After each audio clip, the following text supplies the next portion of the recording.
নমস্কার বন্ধুরা, বাসবিস ফুড মন্ত্রে আপনাদের স্বাগত জানাই। আজকে আমি আপনাদের সামনে নিয়ে এসেছি খুবই সাধারণ ঘরোয়া রান্না, ভেজ ফ্রায়েড রাইস এবং চিকেন কষা। এই দুটি খুব সাধারণ রান্না এবং আপনাদের সবার বাড়িতেই এই রান্নাটা মুহুর্মুহু হয়ে থাকে। এটা কোনো নতুন রান্না নয়, কিন্তু যেহেতু আমি সেদিন করলাম তাই জন্য আপনাদের সঙ্গে শেয়ার করছি। তো প্রথমে আমি কষা মাংসটা বানিয়ে নেব, অর্থাৎ চিকেন কষাটা বানিয়ে নেব। এর জন্য গ্যাস ওভেনে একটা কড়াই বসিয়ে দিয়েছি। তার মধ্যে দিয়ে দিয়েছি বেশ খানিকটা পরিমাণ সর্ষের তেল।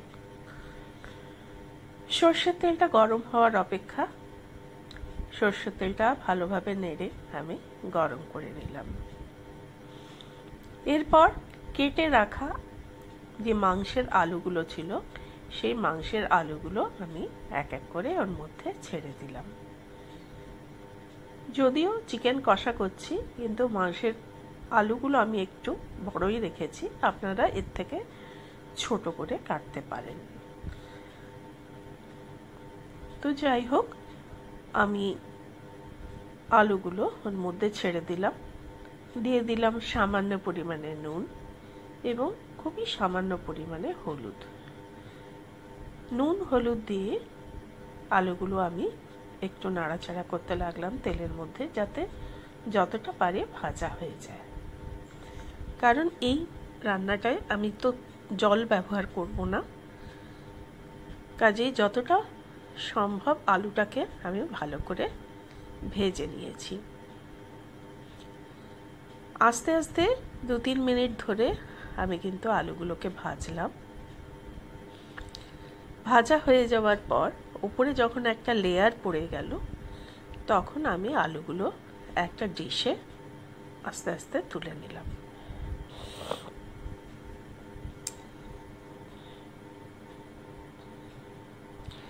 তো বন্ধুরা, আপনাদের বাড়িতে নিশ্চয়ই এই রান্নাটা খুব সহজেই আপনারা করেন।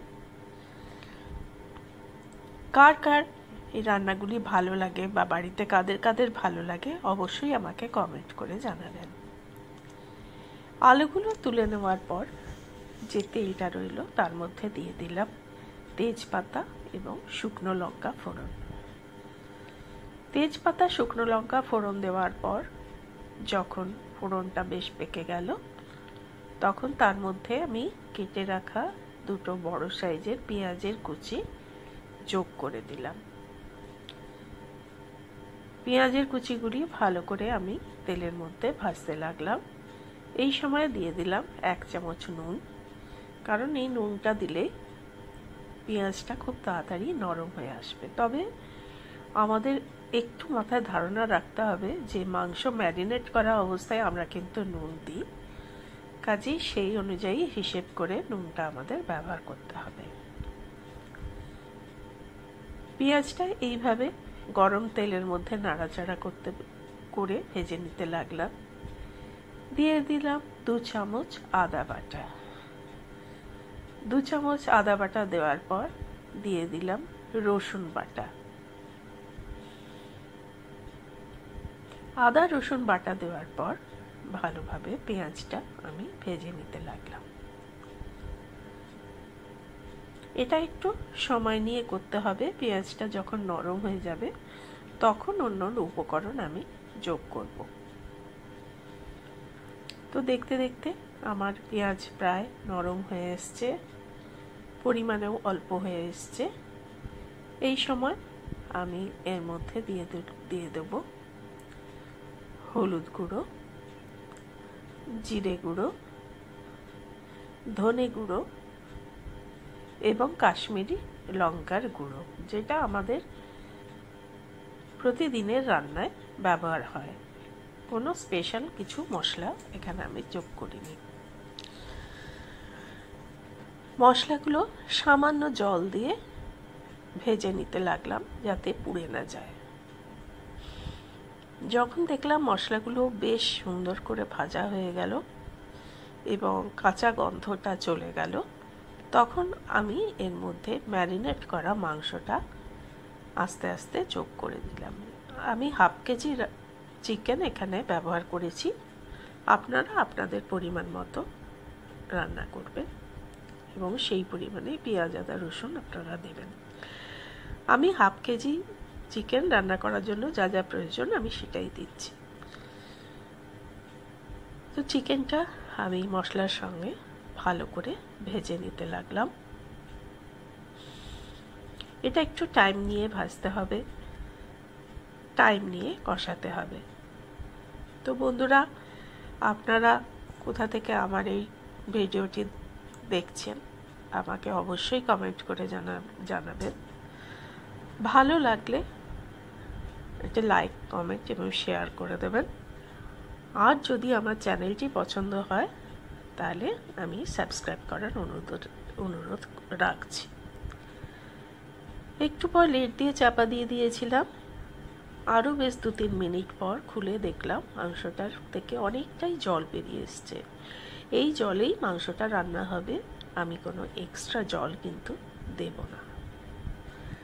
এইভাবে বারবার নাড়াচাড়া করতে করতে মাংসটা প্রায় হয়ে এলো। পরখ করে দেখে নিলাম মাংসটা কত দূর হয়ে এসছে, সেদ্ধ হয়েছে নাকি। মোটামুটি মুরগির মাংস হতে তো বেশি সময় লাগে না। এই সময় একটা বড় সাইজের পাকা টমেটো কুচি আমি এর মধ্যে যোগ করলাম। টমেটো থেকেও আস্তে আস্তে জল বেরোবে এবং এটা মাংসের মধ্যে মিশে যাবে। এরপর একটা লেড দিয়ে আবার আমি চাপা দিয়ে এটাকে লো ফ্লেমে আরও 3-4 মিনিট এটা রেখে দিলাম। 3-4 মিনিট পর খুলে আপনাদের দেখাচ্ছি যে মাংসটা এই অবস্থায় এসছে। টমেটোগুলো সম্পূর্ণ গলে গেছে এবং জল কিন্তু এখনো আছে। এই সময় মাংসটা আমি নাড়াচাড়া করতে লাগলাম। মাংসটা প্রায় আমার হয়ে এসছে।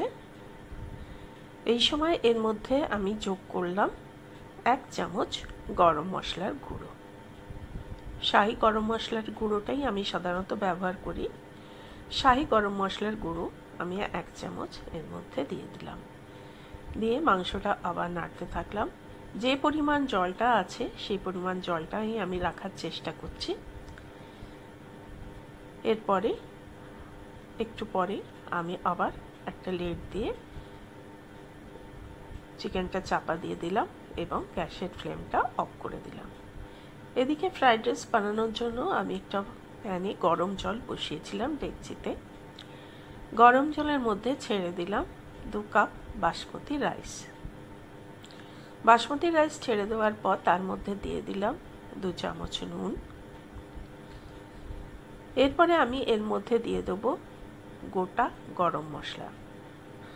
বন্ধুরা, আপনারা কীরমভাবে এই ফ্রাইড রাইস করেন আমাকে অবশ্যই লিখে জানাবেন। তো আমি যেভাবে ঘরোয়াভাবে ফ্রাইড রাইস বাড়িতে বানাই আমি সেইভাবেই আপনাদেরকে দেখাচ্ছি। তো জলটা আস্তে আস্তে দেখুন ফুটে উঠছে ভালো করেই। এর মধ্যে আমি যোগ করলাম 2 দারচিনি, 2 এলাচ এবং কয়েকটি লবঙ্গর দানা। জলের মধ্যে এইগুলি দিলে কিন্তু রাইসের স্বাদটা খুব সুন্দর হয়, মানে গন্ধটা খুব সুন্দর আসে। তাই জন্য আমি এই ফোটানোর সময় আমি এই গোটা গরম মশলা ব্যবহার করি। এটা দিয়ে দেওয়ার পর আমি একটা ডিশ দিয়ে চাপা দিয়ে দিলাম। একটু পরে খুলে দেখলাম জলটা খুব ফুটে উঠেছে, ভাতটা অনেকটাই হয়ে এসছে। তো বন্ধুরা, এই সময় বলি যে আমি শিখেছি যে এই চাল যখন হবে, বাসমতি চাল যখন পোলাওয়ের জন্য বা ফ্রাইড রাইসের জন্য, তখন দ্বিগুণ পরিমাণে জল কিন্তু এখানে দিতে হয়। মানে এই ফ্যানটা যাতে ভীষণভাবে পাতলা হয়। যদি গাঢ় ফ্যান হয়ে যায় তাহলে কিন্তু চাল অত ঝরঝরে হয় না। তাই জন্য বেশি পরিমাণে জল দিয়ে এটা করতে হয়। তো আস্তে আস্তে চালগুলো দেখলাম সেদ্ধ হয়ে গেছে 80%। তখন আমি ওই ফ্যানটা উপর দিয়ে দিলাম। এই সময় ওভেনে আরেকটা কড়া আমি বসিয়ে নিয়েছি। তার মধ্যে দিয়ে দিলাম রিফাইন্ড অয়েল আর দিলাম 2 চামচ ঘি। এর মধ্যে ফেলে দিলাম আমি 1 মুঠো কাজু কিশমিশ। কাজু কিশমিশগুলো বেশ 1 মিনিট ধরে আমি ভেজে নিলাম, তবে বেশি ভাজা চলবে না, কিশমিশ তাহলে পুড়ে যাবে। কাজু কিশমিশ এরকম অল্প ভেজে নিয়ে আমি একটা ডিশে তুলে নিলাম। এরপর এই তেলটার মধ্যে আমি আবার একটু গোটা গরম মশলা ফোড়ন দিয়ে দেবো। বন্ধুরা, আমি তেজপাতাটা এখানে দিয়েছিলাম ফোড়নে, কিন্তু আপনাদের দেখাতে আমি ভুলে গেছি, মানে রেকর্ড হয়নি। আর সঙ্গে আপনারা তেজপাতাও কিন্তু যোগ করে দেবেন। যখন এটা বেশ পেকে গেল ফোড়নটা, তখন তার মধ্যে কেটে রাখা গাজর কুচি যোগ করলাম আর দিলাম কেটে রাখা বিনসের টুকরোগুলো। গাজর বিনস খুব ভালোভাবে আমি ভেজে নিতে লাগলাম। যখন এটা প্রায় আধ ভাজা হয়ে এলো, তখন এর মধ্যে আমি কিন্তু যোগ করলাম কেটে রাখা ক্যাপসিকাম। আমি এখানে সবুজ ক্যাপসিকামই শুধু দিয়েছি। আপনারা লাল হলুদ যে 2 রকম আরও পাওয়া যায় বাজারে, আপনারা রঙিন করার জন্য রান্নাটিকে সেই বেল পেপার বা ক্যাপসিকাম আপনারা যোগ করতে পারেন। তো আমি লম্বা লম্বা সরু সরু করে কেটে রাখা ক্যাপসিকাম, 1 মুঠো ক্যাপসিকাম এর মধ্যে ফেলে দিলাম এবং সেটা ভালোভাবে ভাজতে লাগলাম। এগুলো আর বেশিক্ষণ ধরে ভাজার কোনো প্রয়োজন নেই। ক্যাপসিকাম তো একদমই বেশি ভাজা যাবে না। 2-3 মিনিট একটু নরম হয়ে যাওয়ার পরই আমি এটা অন্য একটা ডিশে কিন্তু তুলে রেখে দিলাম। এবার ওই কড়ার মধ্যেই আস্তে আস্তে আমি 2 লেয়ারে ভাত এবং এই সবজির টুকরোগুলো 2 লেয়ারে কিন্তু দিয়েছি, সেটা আপনাদের দেখাতে পারলাম না। এবং তার উপর দিয়ে দিলাম বেশটা পরিমাণে গোলমরিচের গুঁড়ো। এরপর দিয়ে দিচ্ছি আমি 2 চামচ চিনি। 2 চামচ চিনি যোগ করার পর আমি সামান্য নুনও এর মধ্যে যোগ করেছিলাম। দেখেছিলাম যে অতটা চালে কিন্তু অতটা নুন হয়নি। কেটে রাখা ফালি করে রাখা 2 কাঁচা লঙ্কা আমি এর মধ্যে যোগ করলাম। কাঁচা লঙ্কাটাকে দিলে এর গন্ধটা খুব সুন্দর হয়। এই সময় কিন্তু আমি গ্যাসের ফ্লেমটা অফ করে রেখেছি। এটা শুধু মিক্সিং করার জন্য আমি মিক্সিংটাই আপনাদের আমি দেখাচ্ছি। এইভাবে হালকা হাতে মিক্সিং করে নিলাম। এবার আরেকবার আমি কিন্তু গ্যাসটা জ্বালিয়ে নেব। খুব লো আঁচে আমি এই রান্নাটা সম্পূর্ণ করব। গ্যাসটা আমি আবার ধরিয়ে নিলাম এবং ফ্লেমটা একদম লোয়ে রাখলাম।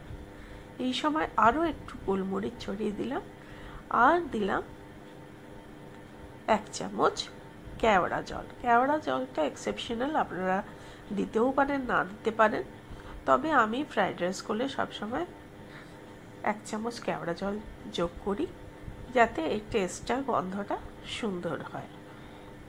এরপর ছড়িয়ে দিলাম আমি 2 চামচ ঘি। ঘিটা ছড়িয়ে দেওয়ার পর একটা হাতা দিয়ে খুব সামান্যভাবে হালকা হাতে ঘিটাকে আমি সারা ফ্রাইড রাইসে ছড়িয়ে দিলাম, দিয়ে লিড ঢাকা দিয়ে কিছুক্ষণ রেখে দিলাম। এরপর একটা সার্ভিং বলে আমি 2টো রান্নাই সার্ভ করে নিয়েছি। দেখতেই পাচ্ছেন চিকেন কষা আর হচ্ছে ফ্রাইড রাইস। তো বন্ধুরা, আপনাদের এই রেসিপিগুলি কেমন লাগলো আমাকে কমেন্ট করে জানাবেন। আর অনুরোধ করব আপনাদের, যদি ইউটিউব থেকে দেখেন তবে আমার চ্যানেলটি সাবস্ক্রাইব করার অনুরোধ রইল। আর যদি ফেসবুক থেকে দেখেন তবে আমার পেজটি ফলো করার অনুরোধ রইল। সম্পূর্ণ ভিডিওটি দেখার জন্য আপনাদের অসংখ্য ধন্যবাদ।